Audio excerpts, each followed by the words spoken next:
पूजनीय संत समाज, सज्जनों और देवियों, शुक्ल जी का गायन आपने सुना। सीडी में मैं पहले सुन लिया था, बहुत से भजन आपके गाए हैं बाजा गाजा के साथ, लेकिन ये सादा ही सादा जितना गाए उतना ही बहुत महत्वपूर्ण रहा। पानी में मछली है और प्यासी है, ये आश्चर्य लगता है। पानी में प्यासी नहीं रहती। अन्योक्ति अलंकार में कबीर साहब ने बहुत कहा है, अनेक अलंकार हैं, लेकिन अन्योक्ति अलंकार उनको बहुत प्रिय है। अन्योक्ति अलंकार का अर्थ होता है अन्य उक्ति अलंकार, अन्य नाम दूसरा, उक्ति नाम कथन, अलंकार नाम शोभा, आभूषण ठाट बाट, रूपक कोई रखा जाता है वो ठाट बाट हो जाता है। कहते कुछ हैं और अर्थ कुछ रहता है।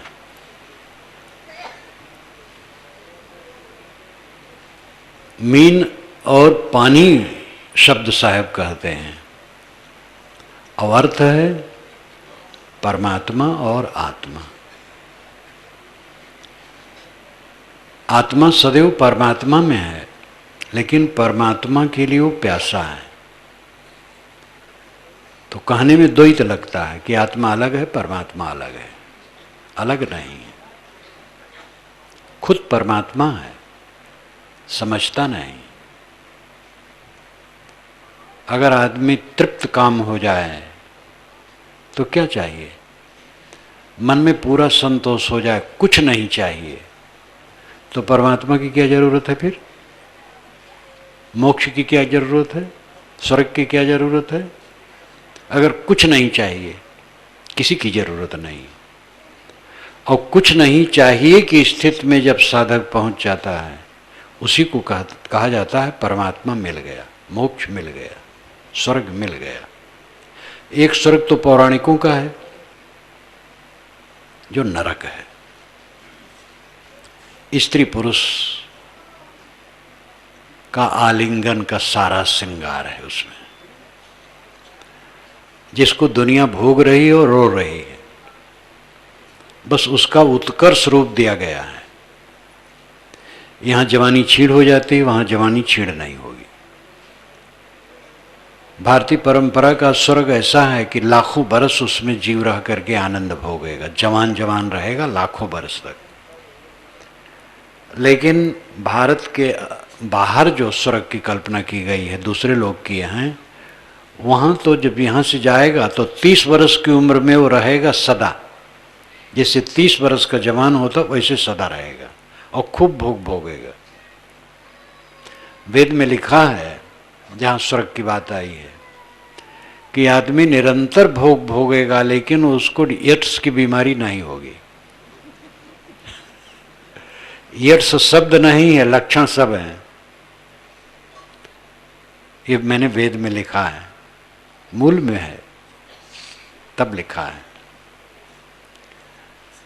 तो यहां की अपूर्ण कामनाओं की भड़ास है स्वर्ग। यहां कामनाएं पूरी नहीं होती, थोड़े दिन में बुढ़ा गए, और जवानी में भी इंद्रियां शिथिल हो गई, अपूर्णता लगती, पसीना निकलता है, टट्टी पेशाब करना पड़ता है। स्वर्ग में जो रहेगा ना तो टट्टी पेशाब करना पड़ेगा, ना पसीना निकलेगा। जो जो यहाँ खामियां हैं भोगों में, स्वर्ग में पूर्ण कर लिया गया है, और सब कल्पना का विषय है। 2 आदमी जा रहे थे, थक गए थे और भूखे थे, एक जगह बैठे। एक ने कहा भूख बहुत लगी है, दूसरे ने कहा मुझे भी बहुत लगी है। तो एक ने कहा चलाओ मन ही मन भूजा चबाया जाए। तब दूसरे ने कहा यार मन ही मन चबाना है तो मन ही मन में पूरी सब्जी क्यों ना खाई जाए। तो बस स्वर्ग की कल्पना ऐसे मन ही मन में स्वर्ग की कल्पना। लेकिन जो आध्यात्मिकों का स्वर्ग है वह शांति है। मोक्ष और स्वर्ग में फर्क नहीं है। जो आध्यात्मिकों का स्वर्ग है, होए बहिष्ठ जो चित न डोलावे, कबीर साहब ने कहा है। बेहिस्त हो जाएगा अगर चित न डोला, बेहिस्त स्वर्ग।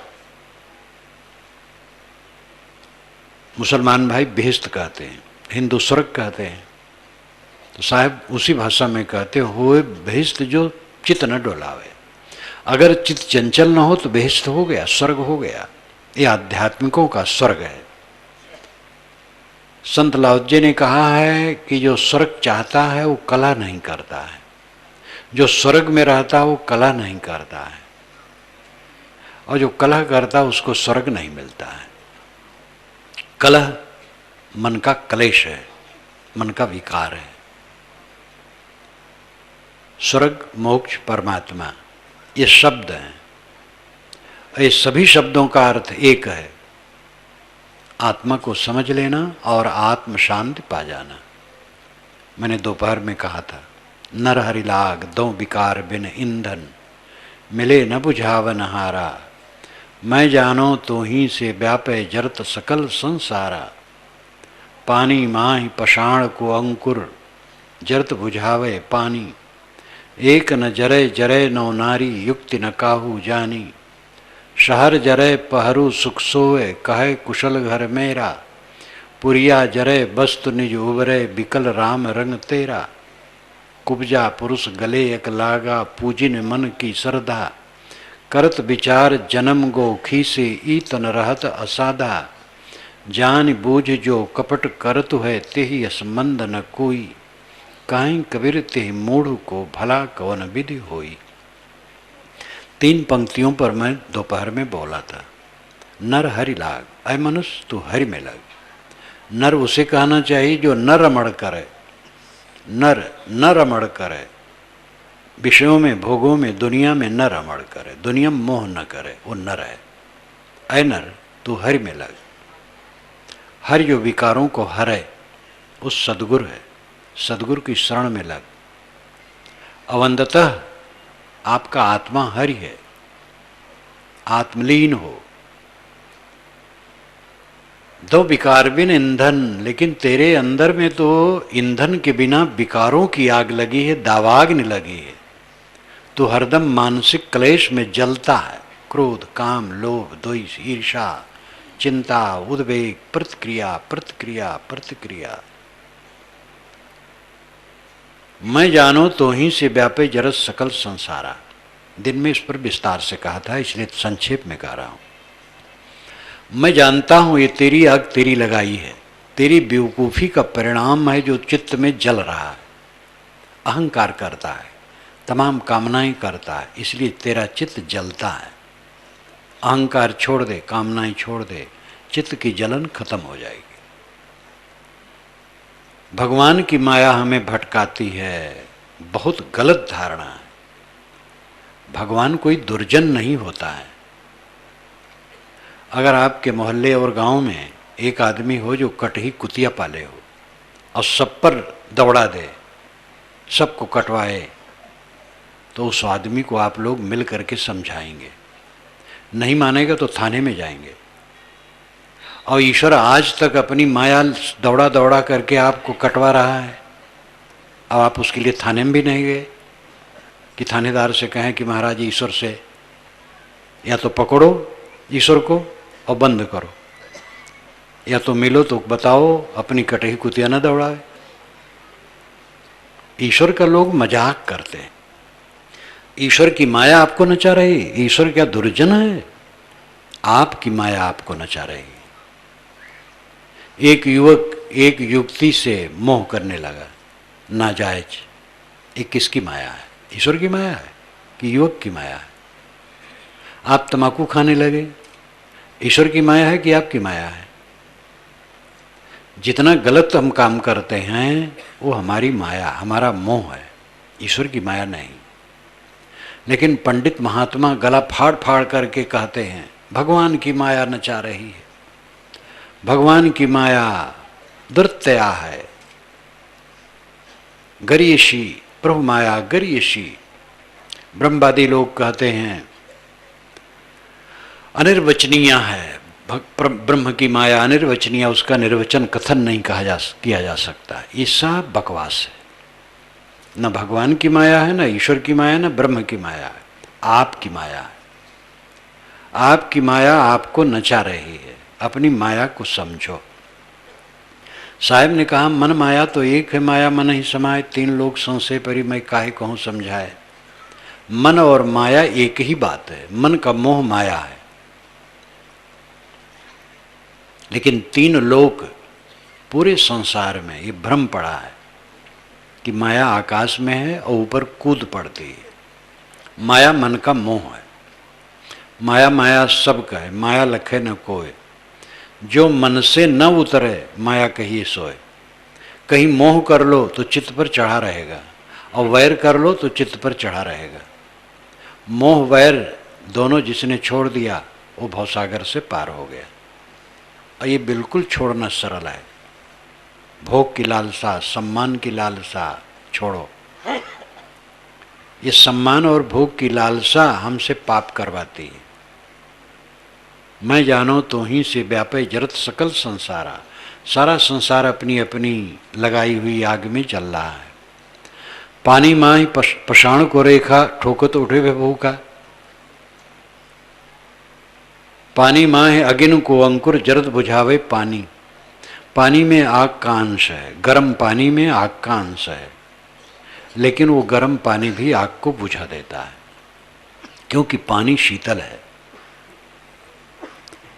आग तो उसमें प्रक्षिप्त है, पड़ा हुआ है। आप में दुख अज्ञान पड़ा हुआ है, आपका स्वरूप दुख नहीं है। क्रोध काम लोभ मोह आपके आत्मा में नहीं है, ये बनाए हुए हैं। इसलिए कामी आदमी काम को जीत लेगा, क्रोधी आदमी क्रोध को नष्ट कर देगा। रागत द्वेष में लिप्त इंसान रागत द्वेष से मुक्त हो जाएगा। मेहनत करे बस। पानी माहे अगिन को अंकुर, जरत बुझावे पानी। ये पंक्ति इसलिए साहब आप कहते हैं कि आप घबराओ ना। आपका स्वरूप काम नहीं है, क्रोध नहीं है, लोभ नहीं है, मोह नहीं है। ये तो विकार है। कामी आदमी भी हर समय कामी नहीं होता है। अहंकारी आदमी भी हर समय क्रोध नहीं करता है। अगर आपका स्वरूप होता तो हर समय रहता हो, और वो प्रतिकूल न होता। किसी भी सत्ता का स्वभाव उसके लिए प्रतिकूल नहीं होता है। आत्मसत्ता का स्वभाव अगर मनोविकार होता तो आत्मा के लिए प्रतिकूल नहीं होता। लेकिन आत्मा के लिए मनोविकार ही जलन है, यही दावाग्नि है, यही नरक है। मनोविकार को जिसने जीत लिया वो नरक से ऊपर हो गया। और ये मनोविकार हमने बनाया अज्ञान से, भोगों की लालसा से, सम्मान की लालसा से मनोविकार बना डाला है। पानी माही अगिन को अंकर, जरत बुझावे पानी। एक न जरे जरे नौ नारी, युक्ति न काहू जानी। 3 पंक्तियों पर मैंने विस्तार से कहा था, अब चौथी पंक्ति। एक न जरे जरे नौ नारी। एक नहीं जलता है, 9 नारी जलती है, 9 नारियां जलती हैं। ये सब पहेली है। साहब की बातें पहेलियों में है, रूपकों में है। अभिधा, लक्षणा और व्यंजना शब्द की 3 शक्तियां होती हैं। अभिधा कहते हैं सरल शब्द से अर्थ जो प्रकट होता है, वो अभिधा है। और लक्षणा है जो सरल शब्द से नहीं प्रकट होता, यानी शब्द से सरलता से नहीं प्रकट होता है, घुमावदार होता है। लक्षणा से उसका अर्थ लगता है। और तीसरा होता है व्यंजना। उसमें लक्षण भी नहीं लगते, व्यंजना लगती है, संकेत लगता है। शब्द की 3 शक्तियां होती हैं। वेदवाणी और कबीर वाणी अभिधा में तो हैं, लेकिन लक्षण व्यंजना में बहुत है। इसलिए वेदों को समझने के लिए वेदों के मर्मियों का आधार पकड़ना चाहिए, और बीजक को समझने के लिए बीजक मर्मियों का आधार पकड़ना चाहिए। या ऐसी टीका व्याख्या साफ हो तो उससे भी आप समझ सकते हैं, लेकिन बीच बीच में तो भेद जानना पड़ेगा। एक न जरे जरे 9 नारी, शरीर में बहुत नाड़ियां हैं लेकिन मुख्य 9 नाड़ियां हैं। पूखा, पैसुनी, अलम्बुसा इत्यादि 9 नाम हैं उन नाड़ियों के। ये 9 नाड़ियों से ग्रथित काया जलती है। 9 नाड़ी से अभिप्राय है 9 नाड़ियों से ग्रथित काया ये जलती है, लेकिन एक न जरे, वासना नहीं जलती है। आदमी जन्मता है, अनुकूल प्रतिकूल प्राप्त करता है, प्राणी पदार्थ परिस्थितियों के बीच में से होकर गुजरता है, दुनिया में उपलब्धियां उसको आती हैं और बहुत गदगद रहता है, मैंने ये पाया, वो पाया, वो पाया। चला ही पावे चाहे जो पावे, अगर वो साधना से नहीं है तो खुराफात पाता है। इस सब में राग द्वेष पाता है, मनोविकार की वृद्धि। गुरु बाबा झाएं झाएं कर रहे हैं तो क्या गुरु आई है? महामंडलेश्वर हैं, जगत गुरु हैं, लेकिन मनोविकार में उलझे हैं तो क्या करेगा वो लिफाफा? दुनिया की सारी उपलब्धियों का परिणाम मनोविकार है। जब से जन्म लिए प्राणी पदार्थ परिस्थितियों को पाए और उसमें राग पाए, द्वेष पाए, ईर्षा, द्वेष, प्रतिक्रिया, रिएक्शन रिएक्शन रिएक्शन, यही सब पाए और क्या पाए? साहब कहते हैं शरीर कुछ दिन में समाप्त हो जाता है और जला दिया जाता है, गाड़ दिया जाता है, पानी में फेंक दिया जाता है। पारसी लोग जमीन पर रख देते हैं, जानवर खा लेते हैं। फुकंत, लुटंत, गड़ंत, ये 3 होता है। फुकंत फूंक देना, गड़ंत गाड़ देना, लुटंत जमीन पर छोड़ देना, पक्षी और जानवर लूट लिए, पानी में छोड़ देना, पानी के जानवर लूट लिए। तो 9 नाड़ियों से ग्रथित शरीर तो जलता है, लेकिन एक न जरे, एक जो वासना है भटकाने वाली वो नहीं जलती है। और साधक का काम यही है, वासना को जलावे। धीरे धीरे, एक लागे नहीं होगा, कोई घबराए ना, काम करना शुरू करना चाहिए। लोग काम नहीं करते, बहुत से लोग तो जानते ही नहीं, जो जानते हैं करते नहीं, जो करते हैं ढील ढाल होके करते हैं, समर्पित होके नहीं करते। कितने साधक बड़ी तेजी से लगते हैं शुरू में, फिर ढीले हो जाते हैं। मोटे मोटे दोष नहीं रह गए, बस समझ लिए मंजिल मिल गई। अगर कोई चोरी, हत्या, व्यभिचार, क्रूर कर्म करेगा तो उसका चित्त बहुत अशांत रहेगा। ये सब नहीं करता है, ईमानदारी से कमाता है और खाता है, तो उसको वो उपद्रव नहीं रहेगा, लेकिन मन का दुख नहीं दूर होगा, क्योंकि काम, क्रोध, लोभ, मोह तो उसके मन में भी है, विषय वासना में तो डूबा ही है। लेकिन अगर कोई ब्रह्मचर्य व्रत पालन करने लग जाए और साधना में लग जाए, विवेक वैराग में लग जाए, दया, क्षमा, शील, सद्गुण धारण करने लग जाए, तो उसका उतना दुख नहीं रहेगा। लेकिन पूरा दुख वहां भी मिटेगा नहीं। सूक्ष्म अहंता ममता अगर है तो ज्ञान, वैराग, बोध, विचार की बातें धारण करने पर भी, दया, क्षमा, शील, सत्य, सदाचार में चलते हुए भी मन का सूक्ष्म कलेश बना रहेगा। जब सूक्ष्म अध्यास उखड़ जाएगा, सारी अहंता ममता चित्त से जल जाएगी, तो आनंद कंद हो जाएगा। साहेब ने कहा है, दादा भाई बाप कलेखों चरणन हुई हो बंदा, अब की पुरिया जो निर्वारे सोजन सदा आनंदा। मैं तुम्हें दादा कह दूं, भाई कह दूं, बाप कह दूं, मेरी बात मान लो। साहब फटकारना खूब जानते हैं और पुचकारना खूब जानते हैं। यहां देखो कितना पुचकार रहे हैं। दादा भाई बाप कलेखों चरणन हुई हो बंदा, लेखों सदृश समान मानना। मैं तुम्हें दादा मानता हूं, भाई मानता हूँ, बाप मानता हूँ, तुम्हारे चरणों की गुलामी कर सकता हूँ। एक बात मेरी मान लो, अब की पुरिया जो निर्वारे सोजन सदा आनंदा। अब की बार पुरिया का निर्वार कर दे, गांठ खोल दे, ये गठरी तोड़ दे, तो सदा के लिए आनंदित हो जाएगा।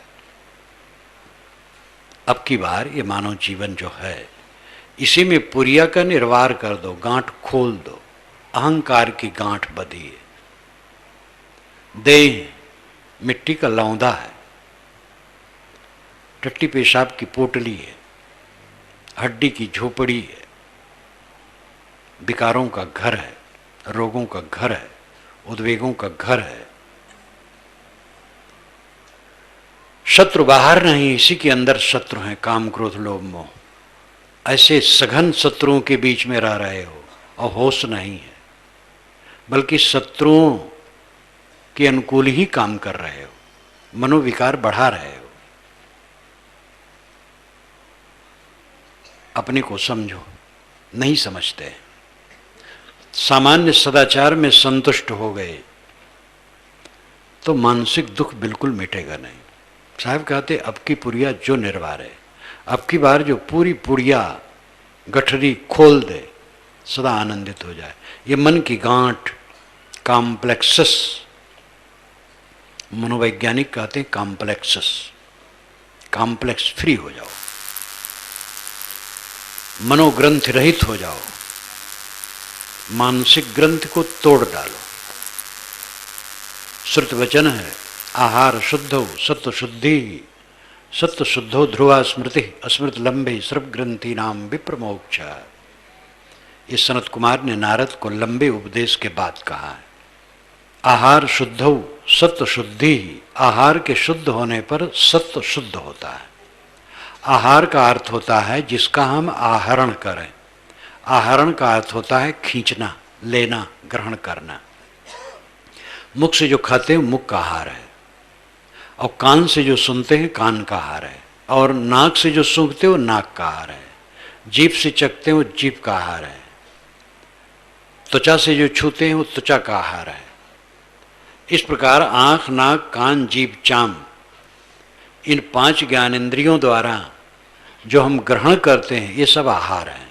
और मन से संकल्प विकल्प ग्रहण करते हैं, ये उसका आहार है।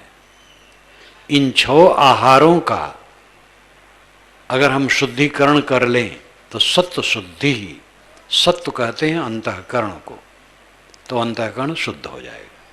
ठीक देखो, ठीक सुनो, ठीक सूंघो, ठीक छुओ, ठीक चखो, ठीक सोचो, बस ग्रंथि कट जाएगी। भजन यही है। अल्लाह राम कहना आपका विचार है, नमाज पढ़ना, पूजा करना आपका विचार है, करो, बहुत अच्छा है। लेकिन ये नहीं करोगे, नमाज पढ़ते रहोगे और पूजा करते रहोगे, नाम जपते रहोगे, दुख में बने रहोगे। असली भजन है ये मन की ग्रंथि को तोड़ना। आहार शुद्ध हो सत्व शुद्धि। आहरण जो हम आहरण करते हैं वही आहार है, वो सब शुद्ध हो जाए तो सत्व चित्त शुद्ध हो जाएगा। सत्य शुद्ध हो ध्रुवा स्मृति। सत्य जिसका शुद्ध हो गया, अंतःकरण पवित्र हो गया, उसकी स्मृति ध्रुवा हो जाती है, उसका चित्त स्थिर हो जाता है। चंचलता की कोई जरूरत नहीं, कुछ खिंचाव नहीं। सब साधो ये मुर्दों का गांव। साहब ने कैसा गाया, कैसा लाठी मारा है। साधो ये मुर्दों का गांव। पीर मरे पैगंबर मरी हैं जिंदा जोगी। उन्होंने तो कहा कि मरी हैं वैद्य और रोगी। रोगी नहीं मरेंगे, वैद्य भी मरेंगे। सबको उन्होंने कहा, 14 भुवन के चौधरी मरी हैं। अंत में उन्होंने कहा, नाम अनाम अनंत रहता है, दूजा तत्व न होई। कहें कबीर सुनो हो संतो, भटक मोह जनि कोई। नाम और अनाम में अनंत संज्ञाएं हैं, तत्व वस्तुएं हैं, कार्य पदार्थ हैं। प्रकृति से समस्त कार्य पदार्थ निर्मित होते हैं, उनमें कुछ के नाम होते हैं, कुछ के नाम नहीं होते हैं। आदमी जहाँ पहुँचता है समझता, नाम देता, बाकी अनाम रहता है। लेकिन नाम अनाम जितना है सब प्रकृति का कार्य है, ये प्रकृति का विकार है। कुछ उसमें तत्व नहीं जो आपको मिले। दूजा तत्व न होई, काहे कबीर सुनो हो संतो, भटक मोह जनि कोई। ये दुनिया के कार्य पदार्थों में भटक के मरो मत। कारण और कार्य का प्रवाह है, मिट्टी पानी आग हवा का समुच्चय प्रकृति है। जड़ प्रकृति से समस्त निर्मित पदार्थ उपस्थित होते हैं और वो सब नाम अनाम रहते हैं। और उन्हीं में हम अपनी को भटकाते हैं, अपनी तरफ देखते ही नहीं हैं। चकमक बाहर देखे बस भूल गए, और सारी चमक दमक झूठी है। नर नारियों की चमक, मकानों की चमक, रेगिस्तान की चमक, बर्फीली जगह की चमक, वनों की चमक, आकाश की श्यामता की चमक, बादलों की चमक, रुपए पैसे की चमक, बिजली की चमक, जितनी चमक है ये सब अंत में प्रकृति का विकार है और सब मिट जाता है। और इसी में भटक भटक करके हम लोग मरते हैं। अपनी तरफ लौटो। जब अपनी तरफ लौटोगे तो चमक दमक फीका हो जाएगा, सब व्यर्थ लगेगा। वेद के ऋषि ने भी कहा, हिरण्मयन पात्रेण सत्यस्यापिहितं मुखम तत्त्वं पूषण पावृण सत्य धर्माय दृष्टे। हिरण्मयन पात्रेण, हिरण्मय पात्र से सत्यस्यापिहितं मुखम, सत्य का मुख अपहित है। हिरण सोना को कहते हैं। सोना जैसे चमकते हुए बर्तन से सत्य का मुख अपहित है, ढका है। अर्थ है कि दुनिया की चमक दमक से आत्मा का स्वरूप ढका है। ये भी अन्य उक्ति अलंकार में कि कबीर वाणी और वेद वाणी दोनों अलंकारों में है, बुझौल में है, लक्षणा और व्यंजना में है। सोने जैसे चमकते हुए बर्तन से सत्य का मुख ढका है। सोना जैसे चमकता बर्तन क्या है? ये दुनिया की चमक दमक। सोने का मृग देख करके सीता जी लुभा गई। राम जी से कहीं तो राम जी कमर कस लिए उसको लाने के लिए। लक्ष्मण ने समझाया कि भैया सोने का मृग नहीं होता है, ये धोखा है। कहे नहीं, सीता का बहुत मन है, इसको जिंदा या मार करके लाऊंगा। और परिणाम क्या हुआ? थोड़े समय के बाद सीता रावण के पंजे में फंसी रोती रही और राम बन बन रोते रहे। स्वर्ण मृग के भ्रम में पड़ करके राम और सीता बहुत दुखी हुए। ये चाहे रूपक हो, राम सीता ऐसा न दुखी हुए हों। राम बहुत समझदार थे, बहुत त्यागी भाव थे वाले थे। उन्होंने राज्य को तृण के समान छोड़ दिया था, तो स्वर्ण मृग के पीछे क्यों दौड़ेंगे? मैंने रामायण रास में लिखा है, ये रूपक कथा बनाने के लिए है, क्योंकि उसमें जो वर्णन है कई घंटों का वर्णन है। और हकीकत क्या है कि जब उसको बाण लगता है मृग को, तो कहता है हा सीते हा लक्ष्मण, तो सीता और लक्ष्मण दोनों कुटिया में सुन लेते हैं। तो इसका मतलब 1-2 बीघा पर होगा, 100-200 गज पर, तो राम तो आ जाएंगे झट से। लेकिन 2-3 घंटे की सामग्री उसमें है और ज्यादा है, वो सब यहां कहने का अवसर नहीं है, तो रूपक है। लेकिन राम और सीता जैसे बड़े लोग भी सोने के मृग में भूले तो दुख पाए, रोना पड़ा। हम लोग भूलेंगे तो क्या होगा? हम सब सोने के मृग के पीछे दौड़ रहे हैं। अगर दुनिया की चमक दमक में हम आकर्षित हैं तो सोने के मृग के पीछे दौड़ते हैं। सोने का मृग कहीं होता ही नहीं है, और हमने सोने के मृग के पीछे अपने को खो दिया है। धोखा उम्र सब धोखे में बीत गयो। तो सत्यस्यापहितम मुखम, सत्य का मुख अपहित है, ढका है चमक दमक से। तत्तम पूषण पाविरणो, तत् तम पूषण अपाविरणो, तत् उसे, तम तू, पूषण पोषण करने वाला आत्मा, अपाविरण हटा दे। अय आत्मा, तू ज्ञान विज्ञान का पोषण करने वाला है, ये चमक दमक को हटा दे। चमक दमक झूठी, जवानी 4 दिन की चमक, फिर ढीला ढाला। जितने इसमें बूढ़े बैठे हैं सब जवान थे और चमक रहे थे, अब बेचारे हारे हुए जुआरी की तरह बैठे। और जवान भी हंसे ना, उनकी भी दशा ही होगी। रहो रहो रे बैलवा तोरो गौनवा आई। यहाँ तो सब इसी क्षेत्र के लोग बैठे हैं, ज़्यादा समझ गए होंगे। एक बैल था बैठा दरवाजे पर, और एक नौजवान का गौन आया था, तो मक्खी मारता था। मक्खी बैठे तो उसको मार दे, और बैल पागुर करे, जुगाली करे, तो समझे कि मुझे ये बिराता है, व्यंग करता है, मुंह घुमा घुमा कर। तो उसने गाली दिया बैल को, रहो रहो रे बैलवा तोरो गौनवा आई।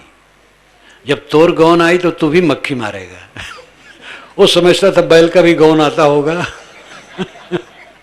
तो इस दुनिया में सबका गौन आना है, बूढ़ा होना है या बूढ़ा होने के पहले मर जाना है।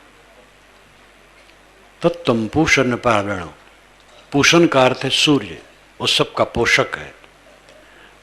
पृथ्वी से जल खींच करके आकाश में ले जाता है, फिर बरसाता है, इसलिए पूषण उसको कहा गया है। किंतु आध्यात्मिक क्षेत्र में पूषण आत्मा है, सारे ज्ञान विज्ञान का पोषक है। तत्तम पूषण पाविरणो, अपूषण अज्ञान विज्ञान का पोषक आत्मा, तो ये चमक दमक को दिमाग से हटा दे। क्यों हटा दे? सत्य धर्माय दृष्टे, सत्य और धर्म को देखने के लिए। सत्य है आत्मा और धर्म है मन की शांति। आत्मा को समझ लो और शांति ले लो, बस बेड़ा पार। बात तो थोड़े में हो गई, लेकिन उलझे हुए हैं हम अहंकार कामना में। अहंकार कामना को जीते बिना कोई शांति नहीं पाएगा। काम करना शुरू करो, मेहनत करो, जितना तेज चलोगे जल्दी पहुंचोगे। तो सद्गुरु कहते हैं, एक न जरे जरे नौ नारी। एक नहीं जरता है, 9 नाड़ी जलती है। 9 नाड़ियों से ग्रथित काया जल जाती है। मन मरे न माया मरे, मरी मर जात शरीर, आशा तृष्णा ना मरे, यूं कथि कहीं कबीर। न मन मरता है, न माया मरती है, न आशा तृष्णा मरती है, शरीर मरता है। तो क्या फायदा? शरीर रहते रहते मन माया आशा तृष्णा मर जाए तो फिर अमृत हो जाए। बिना अपने मरे स्वर्ग नहीं देखना होता है, ये बहुत तथ्यपूर्ण है। मर जाओ, अमृत हो जाओ, ये भयदायक शब्द है। गृहस्थ लोग कहते महाराज ये शब्द न कहो, मरने वाला न कहो और कुछ कहो। विवाह की याद कराओ, जन्मदिन की याद कराओ। जन्मदिन लोग आज बहुत मनाते हैं और धनी लोग विवाह दिन भी मनाने लगे। बड़े बड़े शहरों में करोड़पति लोग विवाह दिवस मनाते हैं। 85 वर्ष का एक बुढ़वा विवाह दिवस मना रहा था, तो लोगों ने कहा कि ये मूर्खता दिवस मना रहा है। विवाह को भूलना चाहिए कि याद करना चाहिए? मृत्यु की याद करनी चाहिए। मृत्यु का दिन हमारे लिए उत्सव का दिन बनना चाहिए। मृत्यु का दिन जिसके लिए उत्सव का दिन हो गया, वो अनंत जीवन पा गया। मृत्यु का दिन, उत्सव का दिन कब बनेगा? जब हम आत्माकार हो जाएंगे, स्वरूपाकार। सदैव शुद्ध बुद्ध चैतन्य मैं हूं, मेरा परम ऐश्वर्य है असंगता, अकेलापन। आप अकेले हैं, चाहे जितना झमेला बटोल लो, सब खारिज होना पक्का है। जवाहरलाल जहां जाते थे, महात्मा गांधी जाते थे, लाखों की भीड़ होती थी। लेकिन अंत में क्या रहा? जवाहरलाल बीमार पड़े, शरीर छोड़ दिए। महात्मा गांधी को गोली मार दी गई। गोली मारने के पहले ही वो बहुत कष्टित थे, क्योंकि पाकिस्तान हिंदुस्तान के बंटवारे में बहुत लोग मारे गए थे, उससे पीड़ित थे। और उधर कांग्रेसी नेता ही उनकी बात नहीं मान रहे थे, क्योंकि वो महात्मा थे और नेता राजनीति में थे। नेताओं की भी अपनी मजबूरी थी। ये संसार पीड़ा का घर है। जो अहंकार ममकार छोड़ देता है वो जीवित मृतक वही कहा जाता है। देह को जो अलग हरदम देखता है, देह को अपनी लाश के रूप में देखता है, ये चलती फिरती लाश है। और मैं शुद्ध बुद्ध निर्मल हूं, आप अकेला हैं, अद्वैत हैं, केवल हैं, ब्रह्म है, राम है, खुदा है, गॉड है। जो भी शब्द कहना चाहो आप में चरितार्थ होगा और कहीं चरितार्थ ना होगा। कहते रहो, बाहर खोजते रहो, भटकते रहो। आपका स्वरूप शुद्ध बुद्ध निर्मल है। इस चीज को ठीक से समझो। सत्संग में तो ऐसे कह दिया गया, जो जानते हैं उनको तो याद हो जाएगा, जो नहीं जानते हैं इतने में समझ में नहीं आएगा। उनको सत्संगियों से समझना चाहिए, अब ऐसे ग्रंथ पढ़ना चाहिए। मैं भी कभी नहीं जानता था, भगवान की पूजा करता था। राम, कृष्ण, विष्णु, शिव, ये चार की उपासना मैं करता था और चारों मेरे परम प्यारे थे। वैसे मैं शिव भक्त था, शिव मंत्र लिया था, लेकिन चारों प्यारे थे।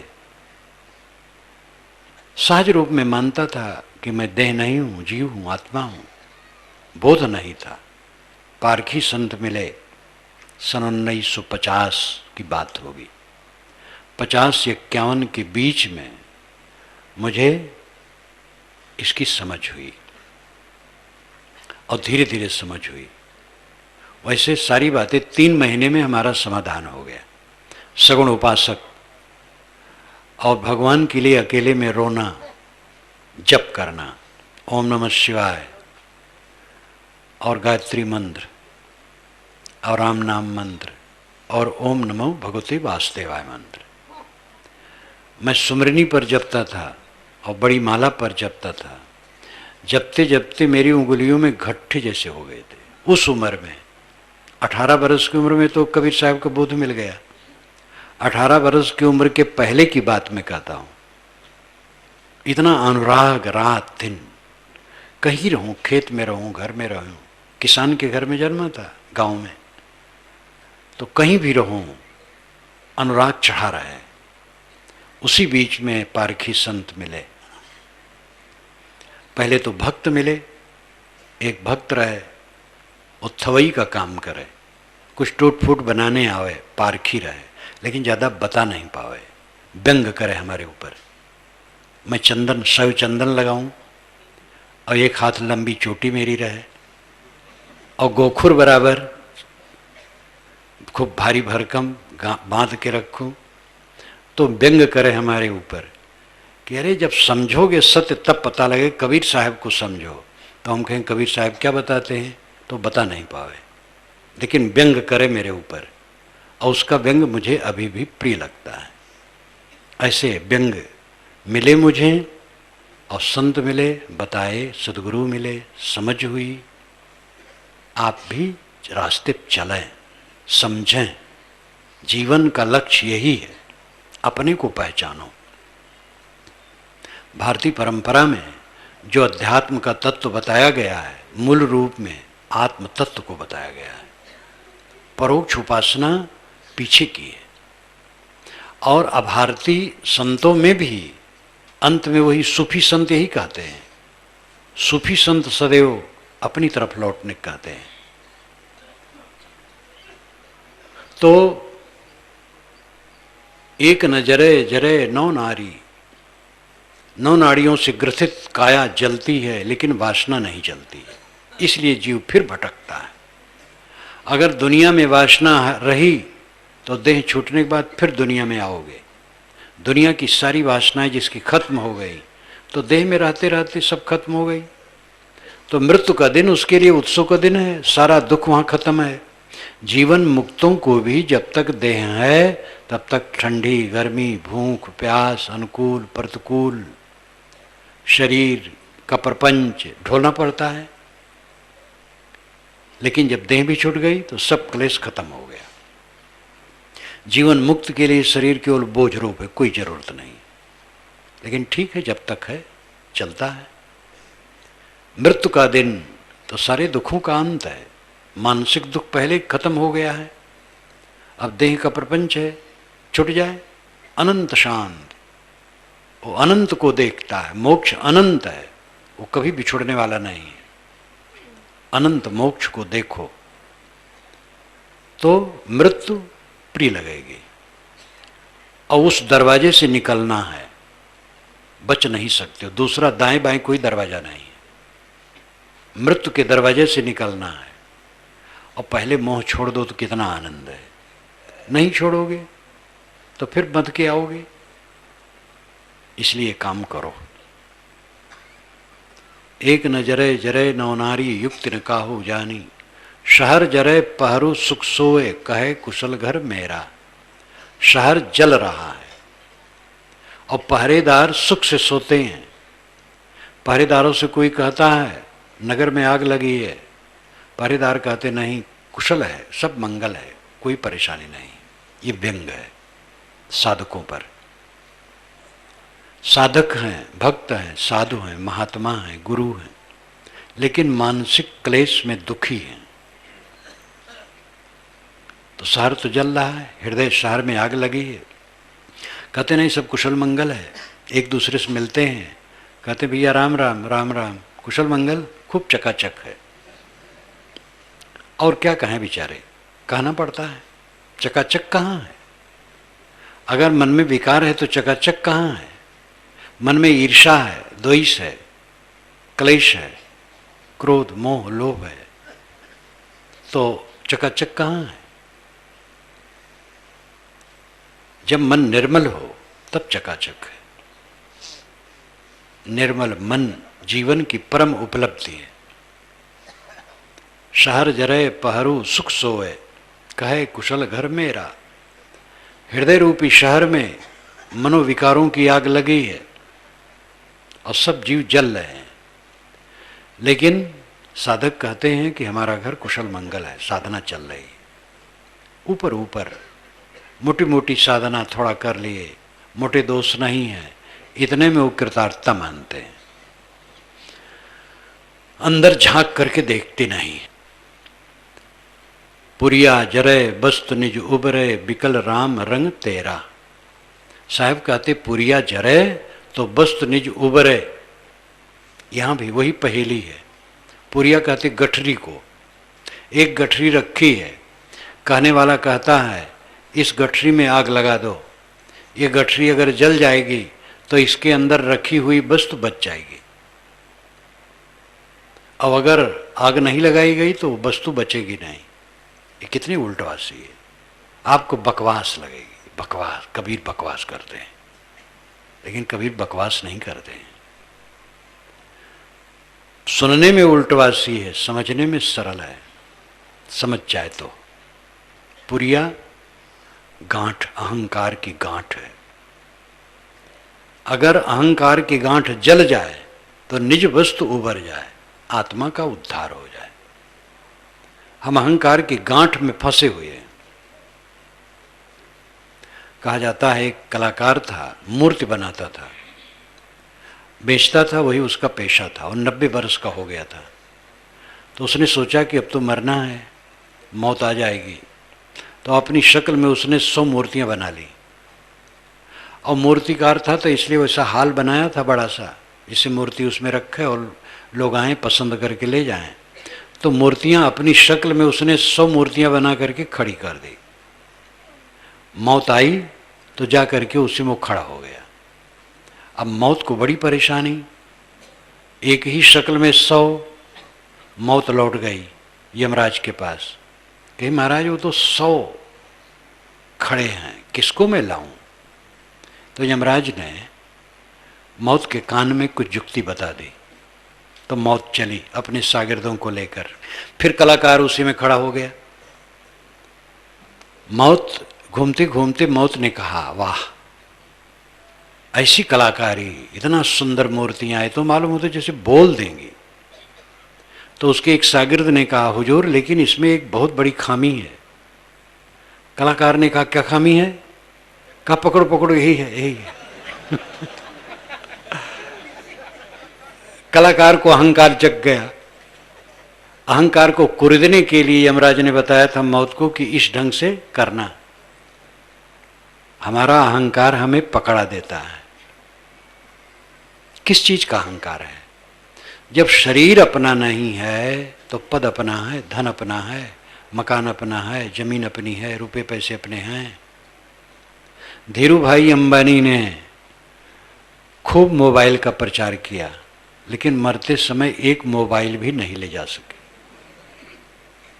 चाहे जितना कोई धन जोड़े, इकट्ठे कर जहां के जर सभी मुल्कों के माली थे, सिकंदर जब गया दुनिया से दोनों हाथ खाली थे। जब शरीर अपना नहीं है तो कौन सी वस्तु अपनी है? किस चीज का अहंकार है? अहंकार एक मूर्खता है, महामूर्खता है। हमारी मूर्खता नष्ट हो, ग्लानि होनी चाहिए। अपने दुख से जो दुखी होता है वही दुखों से मुक्त होता है। और सामान्य व्यक्ति क्या, साधकों में ये दोष होता है दूसरे के दोष देखने के चक्कर में, क्योंकि पक्के साधक नहीं है। अपने दोष को जो निरंतर देखता है वो दोषों से मुक्त हो जाता है।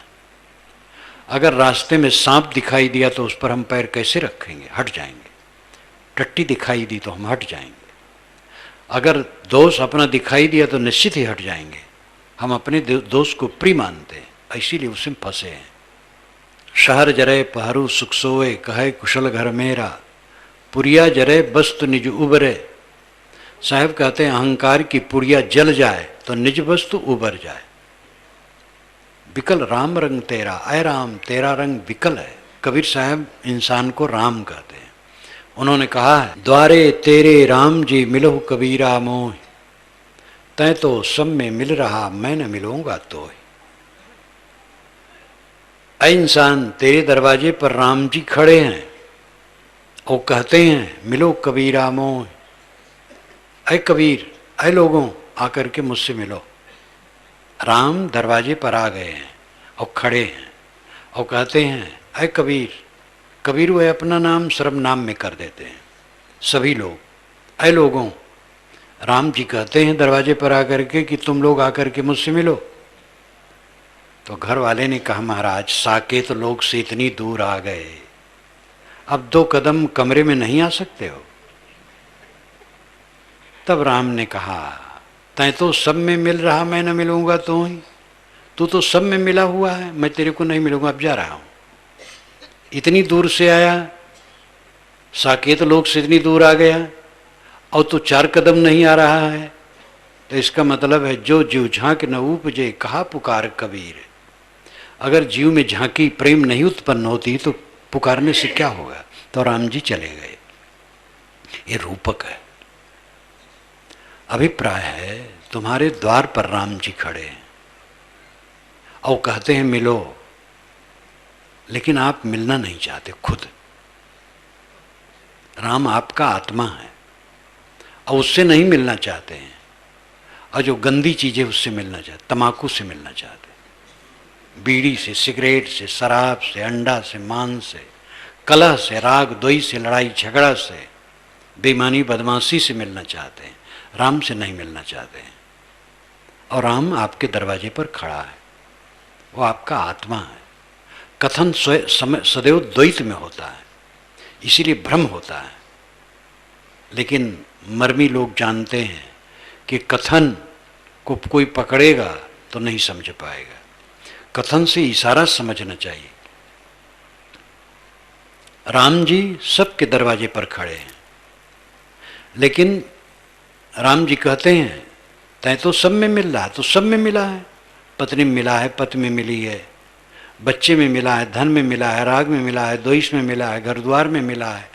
मिला मतलब मोह कर रहा है, तो सब में चिपका है, तो मैं कैसे मिलूं? मैं तो तेरे दरवाजे पर हूं, तो सबकी आसक्ति छोड़ दे, बस मिल जा। ये सब का अर्थ है कि राम आपका आत्मा है, लेकिन आप उससे मिल नहीं पाते हैं। जिस्म और रूह का रिश्ता भी अजीब है। जिंदगी भर साथ रहे लेकिन तौर्रुफ न हुआ। रूह और जिस्म का रिश्ता भी अजीब है। रूह आत्मा, जिस्म शरीर, ये दोनों का संबंध अद्भुत है। जिंदगी भर साथ रहे, जीवन भर साथ रहे, लेकिन तौर्रुफ न हुआ, परिचय नहीं हुआ। देह और आत्मा साथ साथ पूरा जीवन, 50 वर्ष, 60 वर्ष, 70 वर्ष, 80 वर्ष, 90 वर्ष, 100 वर्ष। जयपुर के एक मियाँ जी 138 वर्ष जिए, अब मर गए गत वर्ष। तो जिंदगी भर साथ रहे आत्मा और देह, लेकिन तौर्रुफ न हुआ, परिचय नहीं हुआ। तो द्वारे तेरे राम जी तुम्हारे दरवाजे पर खड़े हैं। वो कहते हैं मिलो कबीरा मोह, ऐ लोगों मुझसे मिलो। लेकिन जब आदमी आलस करता है तो कहते भाई तय तो सब में मिल रहा, मैं न मिलूंगा तो सबका मिलना छोड़ दे तब मैं मिलूंगा। राम हठीला है, वो चाहता है सब छोड़ के मिलो तब मैं मिलूंगा, और कुछ पकड़े रहोगे तो नहीं मिलूंगा। कुछ पकड़े रहोगे तो नाचना अच्छा नहीं बनेगा। एक जुलाहिन थी, उसकी मित्र जुलाहिन एक और थी, बाजार से लौटी थी, तो कई महीने के बाद मुलाकात हुई। तो जुलाहिन सूत की आटी बना बना करके एक टोकरी में रखी थी, वही आटी बना रही थी कपड़ा बुनने के लिए। तो उसका उसने स्वागत किया और कहा बैठो, मैं जल लाऊं पिलाऊं। मिठाई लाई, जल लाई। तो आटी बड़ी सुंदर सुंदर लगी, तो जुलाहिन ने जो आई थी वो एक आटी निकाल करके अपने कांख में उसने दबा लिया, चुरा लिया। मित्र जुलाहिन की एक आटी चुरा करके अपने कांख में दबा लिया।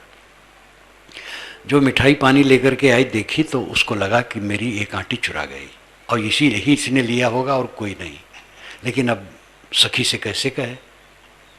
तो कही सखी जी बहुत महीने पर हम मिले हैं, आओ हम दोनों नाचें। तो अब वो बहुत कही तो नाचना पड़ा, लेकिन वो आंख में दबाए रहे। तो कहे कि बहन जी दोनों हाथ खोल करके नाचो। तो कहे बहन जी मैं एक एक हाथ खोल पाती हूँ नाचने में। तो अब कैसे खोले, वहां तो चोरी है। जब तक हमारे मन में कुछ रहेगा संसार, तब तक राम जी नहीं मिलेंगे। राम जी तो मिला है, आपका आत्मा है, लेकिन मन में तो संसार बसा है, तो राम कैसे बसे? अभी एक साधक ने पूछा था मुझसे निवास पर कि आत्म विस्मृत क्यों होती है, हम अपने आत्मा का स्मरण क्यों भूल जाते हैं? क्योंकि दुनिया के गोरख धंधे में भूल जाते हैं। एक खिलौना, जो खिलौना मिला है प्राणी पदार्थों का, इसे भूल जाते हैं। और एक खिलौना झूठ है, राम सच है, आपका अस्तित्व सच है। आप इस पर ध्यान दो, आप भटको मत। राम और खुदा बाहर न पाओगे, वो आपका आत्मा है, आपका स्वरूप है। आपको पाना नहीं है, समझना है और रुकना है। बाहर की मंजिल चल के मिलती है, भीतर की मंजिल रुक के मिलती है। संत लाओत्से ने कहा है जो करता है उसका पूरा नहीं पड़ता है, जो नहीं करता उसका पूरा पड़ता है। करने वाला क्यों करता है? कुछ जानने और पाने के लिए। और जितना हम जानते हैं अपूर्ण है, और जितना पाते हैं अपूर्ण है। चाहे जितना धन पा जाए तो भी कमी लगी रहती है। जो नहीं करता उसका पूरा होता। नहीं करने का मतलब है संकल्प शून्य हो जाना, इच्छा शून्य हो जाना। जो इच्छा शून्य हुआ पा गया, सब तृप्त हो गया। कबीर साहब गुजरात 4 बार गए हैं। वहाँ पर नर्मदा उत्तर से दक्षिण बहती है और दक्षिण बह करके पश्चिम जा करके समुद्र में गिर जाती है। तो जहाँ वो उत्तर से दक्षिण बहती है, दाहिने तरफ यानी पश्चिम तरफ शुक्ल तीर्थ है और बाएं तरफ कबीर बड़ा है। तत्ता जीवा नाम के 2 ब्राह्मण बंधु वहाँ रहते थे कबीर साहब जमाने में। वो कबीर साहब के भक्त थे। एक बार जब वहाँ बहुत दिन रह करके चलने लगे साहब, तो तत्ता जीवा दोनों भाइयों ने उनके पैर पकड़ लिए। कहे महाराज हम आपको चाहते हैं, आप यहीं रहें, हम सेवा करेंगे। तो साहब ने कहा जो तू चाहे मुझको, छाड़ सकल की आश, मुझे ही ऐसा होए रहो सब सुख तेरे पास। साहब ने कहा अगर तुम मुझे चाहते हो तो सबकी कामना छोड़ दो, और मैं जैसे निष्काम हूँ ऐसे तुम भी हो जाओ, बस सब सुख तुम्हारे पास है। साधु के पैर में चक्के लगे रहते, वो घूमता रहता, बैठता नहीं। मैं चल रहा हूँ। तत्व जीवा ने कहा महाराज आप चले जाएंगे बनारस, हम रहेंगे समुद्र के किनारे, हम कैसे कल्याण होगा। तो साहब ने कहा जो गुरु बसे बनारसी, शिष्य समुंदर तीर, बिसराए बिसरे नहीं जो गुण होए शरीर। गुरु भले बनारस में रहें और शिष्य समुद्र के पास है, लेकिन शिष्य के हृदय में जो गुरु का प्रेम है और बोध है वो तो भूलेगा नहीं। अगर गुरु के बोध को भूल गए तो सब बेकार गया। तो मैं बैठूंगा नहीं, मैं जा रहा हूं, तुम्हें अपना काम करना है। अंत में गुरु भी रास्ता बता के हट जाएगा, आपका बेड़ा आपको खुद पार करना पड़ेगा। गुरु परोक्ष रूप में बताता है, तटस्थ रूप में बताता है। तटस्थ का मतलब है तट पर स्थित। नदी के तट पर व्यक्ति बैठा है, वो तटस्थ है, और कोई तैर रहा है वो बता रहा है ऐसा तैरो। स्वयं तैरना पड़ेगा, क्योंकि हर इंसान अपने मन का दृष्टा है। मन में सारे विकार ही बंधन है, मेरे लिए नरक है, और उन्हें हमें ही धोना है, दूसरा कोई नहीं धो सकता है। गुरु केवल रास्ता बताएगा। गुरु मोक्ष देते हैं, उसका अर्थ एक सीमा में है, वो बताते हैं रास्ता। न बताओ तो क्या मिलेगा मोक्ष। गुरु का उपकार अनंत है। अभी शुक्ल जी ने गाया नहीं, गुरु की महिमा अनंत है, अनंत क्या उपकार, लोचन अनंत उघारिया, अनंत दिखावनहार। तो गुरु का उपकार अनंत है, लेकिन अंत में करना पड़ेगा, खुद बता देंगे वो बस।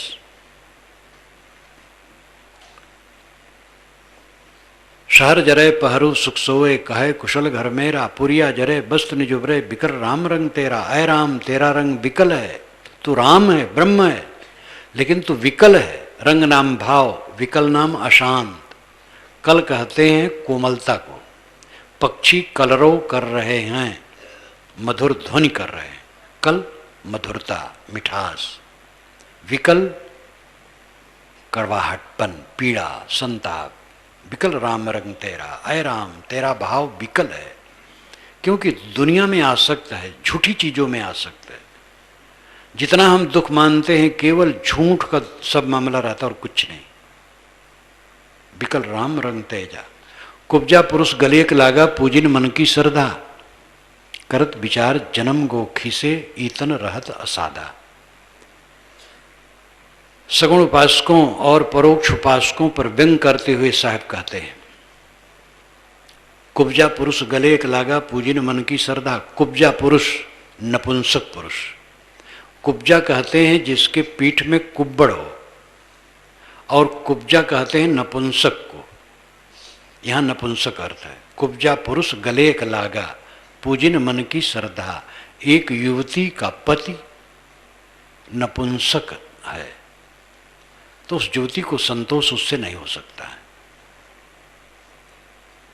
आप कुब्जा पुरुष के पास साथ पड़े हैं, जो बोध न दे सके, समझा न सके, रास्ता न दिखा सके, ऐसी उपासना कर रहे हो। जिसकी उपासना कर रहे हो वो बोल नहीं रहा है। शून्य की उपासना करते हो, आकाश में ताकते हो, वो बोध नहीं देता है। मिट्टी की पिंडियों के सामने नाक रगड़ते हो, वो बोध नहीं देता है। कुब्जा पुरुष के गले लगे हो, श्रद्धा पूरी नहीं होगी। जो बोले नहीं, डोले नहीं, समझ नहीं, ज्ञान नहीं, आपको क्या ज्ञान देगा? ये व्यंग है साहब का। कुब्जा पुरुष गले क लागा, पूजन मन की श्रद्धा, करत विचार जन्म गोखी से ईत न रहत असादा।